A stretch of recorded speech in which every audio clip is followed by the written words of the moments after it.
Hello everyone, welcome back to Aryan Tales Telugu. ఇది ఒక desert recipe. దీనికోసం 1/2 లీటర్ మిల్క్ తీసుకొని 2 నుంచి 3 పొంగులు వచ్చే వరకు మరగబెట్టుకోవాలి. నెక్స్ట్ కస్టర్డ్ పౌడర్, ఫ్లేవర్ అనేది మీ ఇష్టము. 4 to 5 spoons of custard powder తీసుకోవాలి. And 20 to 20 pieces of rusk ప్లేస్లో బ్రెడ్ పీసెస్ని కూడా టోస్ట్ చేసుకొని యూజ్ చేసుకోవచ్చు ఈ రెసిపీ కోసము. మనం ఆల్రెడీ బాయిల్ చేసి పెట్టుకున్న మిల్క్ని ఈ కస్టర్డ్ పౌడర్లో యాడ్ చేసుకొని లమ్స్ లేకుండా మిక్స్ చేయాలి. తీసుకుంది చిక్కటి milk, full cream milk.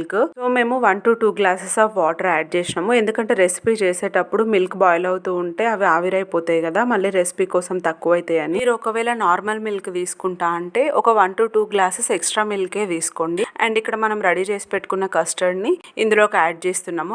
Boil అవుతున్న మిల్క్ లోకి. అండ్ లమ్స్ లేకుండా కలబెడుతూ ఉండాలి. ఈ ప్రాసెస్ అంతా సిమ్ లోనే చేసుకోండి. ఎందుకంటే మిల్క్ అడుగంటింది అంటే రెసిపీ టేస్ట్ అంతా పోతుంది. సిమ్ లోనే పెట్టుకొని ప్రాసెస్ అంతా చేసుకోండి. అండ్ ఇక్కడ మన మెయిన్ ఇంగ్రీడియంట్ జాగ్రీ.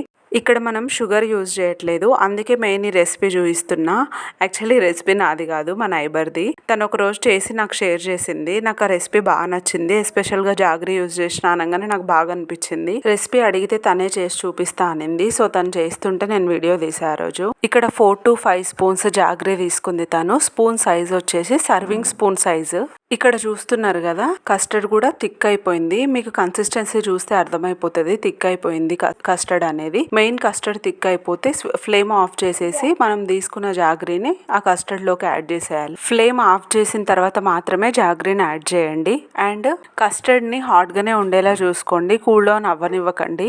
మనం గ్యాస్ మీద చేసే ప్రాసెస్ అంతా అయిపోయింది కుకింగ్ ది. ఇప్పుడు జస్ట్ అరేంజ్ చేయాలి ఒక బౌల్లో. మీ దగ్గర స్క్వేర్ షేప్ బౌల్ ఉంటే స్క్వేర్ షేప్ బౌలే ప్రిఫర్ చేయండి. ఇట్లా బ్రేక్ చేయాల్సిన అవసరం ఉండదు. నా దగ్గర ప్రెసెంట్ రౌండ్ షేప్ బౌలే ఉండే, సో అదే యూజ్ చేసేసుకున్నాము. ఎనీవే తినడమే కదా. ఇంకా లేయర్స్ గా అరేంజ్ చేసేసుకోవడమే. ఫస్ట్ లేయర్ లో custard, and next rusk, and మళ్ళీ దాని మీద కస్టర్డ్, అండ్ నెక్స్ట్ రస్క్. అట్లా లేయర్స్ గా మీరు తీసుకున్న క్వాంటిటీని బట్టి ఎన్ని లేయర్స్ వస్తే అన్ని లేయర్స్ వచ్చేలా యాడ్ చేసేసుకోండి. హార్డ్లీ ఈ రెసిపీకి 10 to 15 minutes టైం పట్టింది మాకు ఆ రోజు.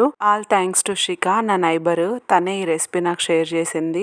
వన్ మోర్ థింగ్ మెన్షన్ చేయడం మర్చిపోయా. జాగ్రీన్ డైరెక్ట్ కస్టర్డ్ మిల్క్ లోకి యాడ్ చేయకండి. కొంచెం కస్టర్డ్ మిల్క్ తీసుకొని జాగ్రీన్ మెల్ట్ చేసిన తర్వాతనే దీన్ని దాంట్లోకి మిక్స్ చేయండి. ఎందుకంటే డైరెక్ట్ జాగ్రీన్ వేస్తే అది లమ్స్ లాగా ఉండిపోతుంది, మళ్ళీ మిక్స్ అవ్వదు. దాన్ని ఫస్ట్ మెల్ట్ చేసిన తర్వాతనే కస్టర్డ్ మిల్క్ లోకి మెల్ట్ చేసిన జాగ్రీ యాడ్ చేయండి. అండ్ ఇక్కడ మీకు ఇంట్రెస్ట్ ఉన్న నట్స్ యాడ్ చేసుకోండి. నేను జీడిపప్పు అండ్ బాదం మాత్రమే యూజ్ చేస్తున్నా. సాల్టెడ్ పిస్తా యాడ్ చేయకండి, టేస్ట్ పోద్ది. దీన్ని ఇంకా 2 to 3 hours ఫ్రిడ్జ్ లో పెట్టేసేయండి. ఎంత చిల్ అవుతే టేస్ట్ అంత బాగుంటుంది. Thank you so much for watching this vlog. Try to like, share and subscribe to my channel.